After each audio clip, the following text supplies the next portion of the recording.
पुण्यातील गणेशोत्सवाला अवघे काही दिवस उरलेले आहेत। गणेश मंडळांकडून आता तयारीला वेग आलेला आहे। पुण्यात नुकतीच मध्यवर्ती भागात असलेल्या गणेश मंडळांची बैठक पार पडलेली आहे। काही महत्त्वाचे निर्णय यामध्ये घेण्यात आलेले आहेत। आपण पाहतोय की डीजे मुक्त गणेशोत्सव, त्याचबरोबर मानाच्या 5 गणपती नंतर इतर 2 मंडळांनी सुद्धा आता त्यांच्या मागे जाण्याचा निर्णय घेतलेला आहे।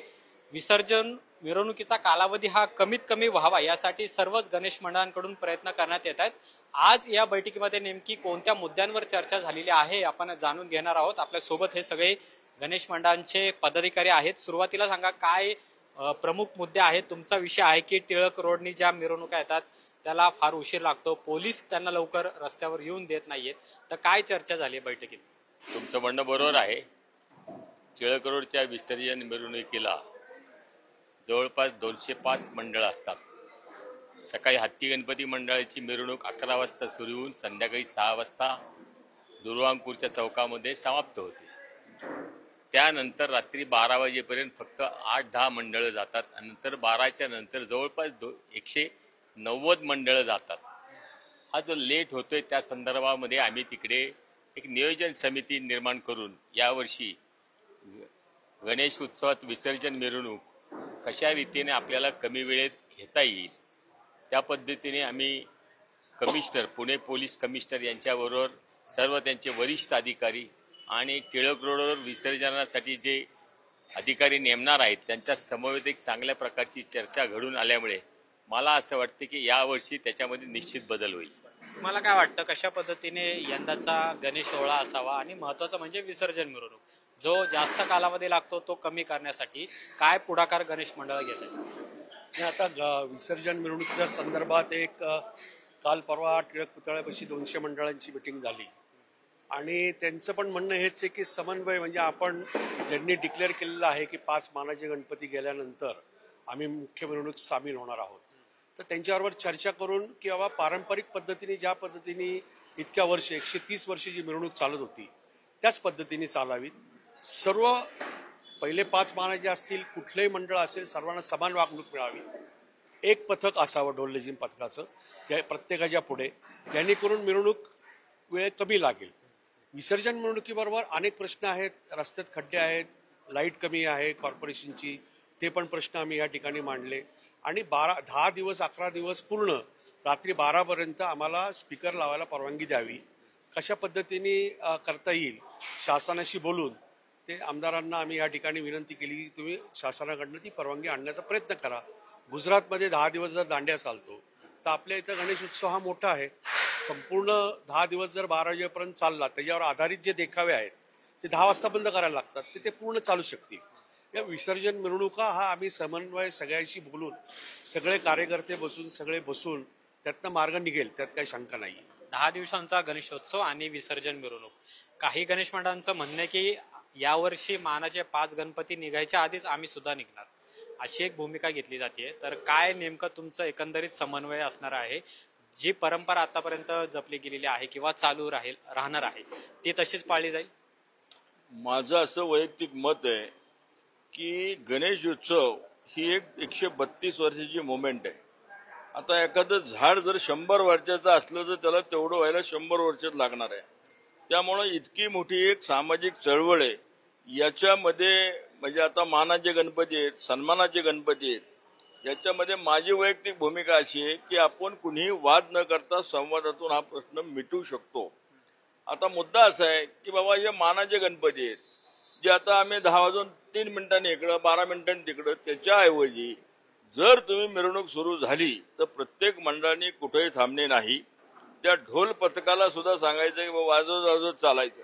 म्हणजे आता मगाशी एका कार्यकर्त्याने असं सांगितले की गणेश उत्सव मिरवणूक आहे का ढोल पथक मिरवणूक आहे, म्हणजे असं सुद्धा लोक विचार करायला लागलेत। एक आणि सगळ्यात महत्वाची आमची मागणी अशी आहे की आता सरकारने जो निधी महाराष्ट्र उत्सव म्हणून त्याला डिक्लेअर केला आहे, तर आमची मागणी अशी आहे की तो जो निधी आहे तो संपूर्ण निधी हा गणपती मंडळावर आणि गणपती मंडळाच्या कार्यकर्त्यावर खर्च झाला पाहिजे।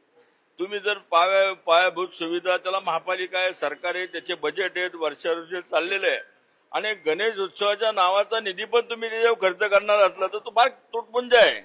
पण तो निधी गणपती मंडळाच्या दृष्टीने आमच्या दृष्टीने फार महत्वाचा आहे. तर आमची ठाम सरकारला मागणी आहे की तुम्ही याच्यासाठी योजना करा. आमच्याकडून सामाजिक कामाचा अहवाल घ्या, आर्थिक अहवाल घ्या, निकष ठरवा आणि ते निकष ठरवताना सुद्धा जर तुम्हाला गणपती मंडळाची मदत लागली तर आम्ही सुद्धा तुम्हाला मदत करू. ही आमची सगळ्यात महत्वाची मागणी आहे. आणि हे जर विषय संपवायचे असतील तर गेली 12-15 वर्षी मी एक मागणी करतोय. महिनाभर आधी 15 दिवस आधी हे काही संपणार नाही. आमची विनंती आहे सरकारला की तुम्ही गणेश उत्सव झाल्यानंतर 10-12 दिवसांनी एक मिटिंग बोलवा. त्याच्यामध्ये पोलीस प्रशासन, सरकारचा प्रतिनिधी, गणपती मंडळाचे प्रतिनिधी घेऊन याच्यावर वर्षभर तुम्ही चर्चा घडवा. मग निश्चित त्याच्यातून मार्ग निघेल. पण ते होताना दिसत नाही आणि त्यामुळे दरवर्षी आपण पाहतोय की विसर्जन मिरवणुकीचा कालावधी वाढतो, वाद्यपथकांची संख्या वाढते, याच्यावर नियंत्रण होताना दिसत नाही. यानंतर यावरती जे काही नियोजन होत नाही याच्या मागे भरपूर अनेक कारणं आहेत. ही कारणं अशी उद्भवत राहणार आणि ही कारणं अशी कायम आपल्याला समस्या आपल्याला तोंड द्यावाच लागणार आहे. माझं म्हणणं या ठिकाणी असं आहे की हा जो उत्सव जो पुणे शहरामध्ये ज्या दिमागाने जे पुणेकरातले नागरिक आमचे जे कार्यकर्ते गणपती उत्सव जे करत असतात, आज आपण पाहिलं की हा गणेश उत्सव म्हणजे आज जर जगन्नाथपुरीचा जो रथयात्रेचा जो उत्सव जो आहे त्या लेवलला हा उत्सव गेलेला आहे. बाप्पावरती सर्व देशातल्या जगातल्या लोकांची भावना आहे, श्रद्धा आहे.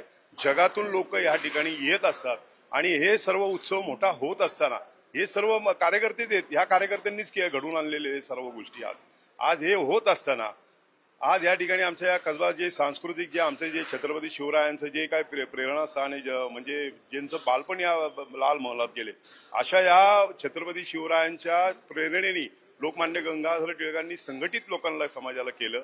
आणि त्याचप्रमाणे ह्या परिसरात आता जे काही उपाययोजना जे काय आता शासन दरबारी आमच्या या स्थानिक आमदारांनी आणल्या, हेमंत भाऊ रासने यांचं मी मनापासून अभिनंदन करत. आणि त्यांनी देखील आता या बैठकीत सकाळच्या आता सांगितलं की ज्या काही कुठल्याही मंडळाच्या कुठल्याही सिंगल कार्यकर्त्याच्या जर समस्या असतील, अडचणी असतील, तुम्ही आम्हाला कळवा. मी 24 तास तुमच्याकरता अवेलेबल आहे. तुमचे प्रश्न सोडवायचे असतील, हा उत्सव तुमचा आमचा आहे, फक्त आमच्या एकट्या कुठल्या मंडळाचा नसून हा सर्व मंडळांचा आहे, सर्व गणपती कार्यकर्त्यांचा आहे, भाविकांचा आहे, सर्वांचा हा उत्सव आहे. हा उत्सव कशा मोठ्या प्रमाणात चांगल्या दिमागदारांनी भविष्यात देखील होत राहील आणि कायम चांगल्या प्रकारे व्हावा याकरता त्यांनी आता येणाऱ्या आता रवी यांनी इथं उपस्थित केला. यांनी पण भाऊंनी करपेंनी पण आता एक चांगला प्रश्न इथं उपस्थित केला की जे येणाऱ्या जे काही VIP जी काही मंडळी असतात त्यांच्या लावाजमा जो येतो, तर त्यांनी जर त्यांना काही एक वेळ ठरवून दिली, दुपारची वेळ, की ज्यावेळी भाविक नसतात अशा वेळेतच त्यांनी यावं. आणि सर्वांना आमंत्रण आहे आणि कोणाला असं रोखू शकत नाही. पण त्याच्यामुळे जे वाहतुकीची समस्या निर्माण होती, ती वाहतुकीची समस्या निर्माण होऊ नये याकरता आमचे प्रयत्न प्रशासनाने करावे, महापालिकेने करावे, पोलीस यंत्रणेने करावे. आणि त्याहून मी सांगतो, मागच्या वर्षी देखील भाऊ असतील, आमचे अण्णा असतील, आमच्या पूर्व भागातल्या मंडळांनी अनेक प्रश्न, शामराव आमचे भाऊ मानकर मारणे साहेब, अनेक प्रश्न आमचे मंडळामध्ये अनेक चांगले उपक्रम त्या भागात त्या मंडळातले कार्यकर्ते छोट्यापासून मोठ्यापर्यंत करत असतात, राबत असतात. यांच्या मंडळाला देखील अनेक वर्ष प्रथम पारितोषिक मिळत आले, आमच्या मंडळाला मिळत आले. पण त्या जर पारितोषिक मिळत असलेले अशी जी मंडळ देखावे करतात, त्या मंडळाचे देखावे पाहण्याकरता जी लोक आली पाहिजे, नागरिक आली पाहिजे, जे समाजातली जी काही येणारी जी लोंढा जो आहे तो इथं आमच्या लक्ष्मी रोडवरती आमच्या शिवना इमारतीपासून रस्ता खाली बंदच करून टाकतात. म्हणजे हे कुठली पद्धत आहे? आमच्याकडे येणारा जी काही लोक येतात, जे भाविक येतात, ज्यांना दर्शन घ्यायचंय, ज्यांना देखावे पाहिजेत, समाज उपयोगी जे काही गोष्टी घडतायत ते पाहण्याकरता तुम्ही रोखताय कसं काय, हा आमचा खूप मोठा प्रश्न आहे. आणि ह्या विषयावरती तुम्ही तुमच्या माध्यमातून की पोलीस यंत्रणा भविष्यात देखील सांगावं की पूर्व भागामध्ये जाणारा जो लोंढा आहे, नाना, रविवार, गणेश, भवानी, रासापेठ, भवानीपेठ, या सगळ्या परिसरामध्ये जवळजवळ 1,500 मंडळ आहेत आमच्या त्या भागात. आणि त्या मंडळाच्या जीवावर ह्या ज्या कसबातल्या जे काही मान सन्मानाची जी काही मंडळ आहेत, ते मानाची गणपती आहे, सगळ्यांना नंबर मिळाली. पण आमच्या पूर्व भागातला जो गरीब कार्यकर्ता, जो सर्वसामान्य कुटुंबातलं काम त्या मंडळाकरता करतो, वेळ देतो, चांगले देखावे साजरे करतो, पारितोषिक मिळवतो, आणि असे जर मंडळाचे देखावे पाहायला जर येणार नसतील जनता, तर हे खूप मोठी दुर्भाग्याची महत्वाचा मुद्दा आहे. सर्व गणेश मंडळांना समान न्याय मिळावा असं यांचं म्हणणं आहे. तुम्ही काय सांगता? माझा मुद्दाच वेगळा आहे. पूर्वी पूर्व भागामध्ये जो गणेशोत्सव होता, रस्ते पहाटे 5 वाजेपर्यंत ओसंडून वाहत होते लोकांच्या गर्दीमुळे. ही गर्दीच बंद झाली. त्याचं कारण बेलबाग चौकातून किंवा त्या अन्य रस्त्यावरनं पूर्व भागामध्ये लोकांना पायी चालायला सुद्धा बंदी करण्यात आली. तर त्याचं कारण आम्ही विचारलं तर प्रशासनाने आम्हाला सांगितलं की तो जो बेलबाग चौकातला रस्ता आहे सिटी पोस्टच्या समोरचा तो आम्हाला VIP मुवमेंटसाठी बंद करावा लागतो. तर हे जर कारण असेल तर माझी मुख्यमंत्री, उपमुख्यमंत्री आणि मुख्य सचिव राज्याचे यांना विनंती आहे की तुम्ही शासनामार्फत असे काहीतरी लोकांपर्यंत संदेश द्या की पुण्याला गणेशोत्सवाला जाताना किमान 4च्या नंतर जाऊ नका, की जेणेकरून आपल्या जाण्यामुळं तिथल्या मंडळांना, तिथल्या लोकांना किंवा गणपती बघणाऱ्यांना आणि इव्हन दो पोलीस प्रशासनाला सुद्धा खूप त्रास होतोय या बंदोबस्ताचा. तर हे जर टाळलं तर बऱ्यापैकी प्रश्न पूर्व भागातले सुटतील अशी माझी धारणा आहे. सगळे मुद्दे यांनी मांडलेले आहेत 10 दिवसांच्या आपल्या उत्सवाचे, पण शेवटचा मुद्दा हा आहे की विसर्जन मिरवणुकीचा वाद्य पथकांची संख्या वाढत चाललेली आहे. तर याला अटकाव घालण्यासाठी काय वाटतं, गणेश मंडळ म्हणून तुम्ही काय करू इच्छिता? मुळात गणपतीचा विघ्न, ज्याला विघ्नहर्ता म्हणतो आपण, त्या विघ्नहर्त्याची सुरुवातच वादाने व्हायला नाही पाहिजे. हा वाद समोपचाराने मिटवला गेला पाहिजे. तुम्ही ज्या पद्धतीने म्हणतात की पथकाचं प्रमाण, पथक म्हणून ही एक फॅशन झालेली हे आपण बघतो की घरातनं मुलगा मुलगी सगळे बाहेर पडतात, पथक आपण बघतो. पथकांनंतर काय चालू होतं, पथकांचं ठीक आहे सांस्कृतिक विषय वगैरे आहे, मान्य आहे, पण त्यांनी पण त्याची संस्कृती पाळली पाहिजे. त्या लहान मुलांना मी विनंती करतो, पथक आनंद हा तेवढा पुरताच घ्या. आणि ज्या पद्धतीने तुम्ही म्हणताय की गेली आता ही 5 जी मंडळ निघतात, ही मंडळ आमचीच आहेत, म्हणजे मानाची जर असते आमचीच आहे, गणपती आमचाच आहे. पण सर्वांनी गांभीर्याने विषय केला पाहिजे की निघताना की आपण निघालो, आपल्या मागं मंडळ आहेत, मग आपण किती वेळा मिरवणूक संपवली पाहिजे, आपण किती पथकं लावली पाहिजेत, याचं गांभीर्य प्रत्येक मंडळाने घेतलं पाहिजे. जेव्हा संपूर्ण मंडळ हा विचार स्वतःच्या बुद्धिमत्तेने घेतील आणि एक एक पथक लावून जरी मिरवणूक केली तरी गणपती बाप्पा खुश होणार आहे. 10 पथकं लावल्यावर गणपती बाप्पा खुश होणार असं नाहीये, पण एक पथक लावून पुणेकरांना सगळ्या मंडळ बघण्याचा आनंद घेऊ द्यात अशी माझी कळकळीची विनंती गणेश मंडळांना असेल. शेवटचा प्रश्न, तुमच्या मंडळाची विसर्जन मिरवणूक असते ती डीजेची असते. यंदा डीजे मुक्त गणेशोत्सव व्हावा असं काहींचं म्हणणं आहे, तर तुमचं काय म्हणणं आहे? यंदा कशी तयारी तुमच्या मंडळाकडून केली जाते? डीजे वाजवावा की न वाजवावा? कसं आहे, डीजे वाजलाच पाहिजे. म्हणजे माझ्यासाठी नाही, तर माझे वय झालेले 50, परंतु काय असतं की तरुणांचं एक म्हणणं असतं की 364 दिवस आम्ही काम करतो आणि एक दिवस आम्हाला नाचायला परमिशन मिळावी. आज आपण बघतो की आमच्या भागामध्ये पूर्वी रामनवमीची एक मिरवणूक निघायची, ह्या वर्षी डीजे लावून 25 मिरवणुका निघाल्या होत्या. अण्णाभाऊ साठे जयंती असो, आंबेडकर जयंती असो, प्रत्येक सीझन, कोणाचा वाढदिवस असो, लग्न असो, प्रत्येक ठिकाणी डीजे वाजतो. आता आमची जी गणपती मंडळाचे जे कार्यकर्ते सर्व सामान्य कुटुंबातली मुलं असतात.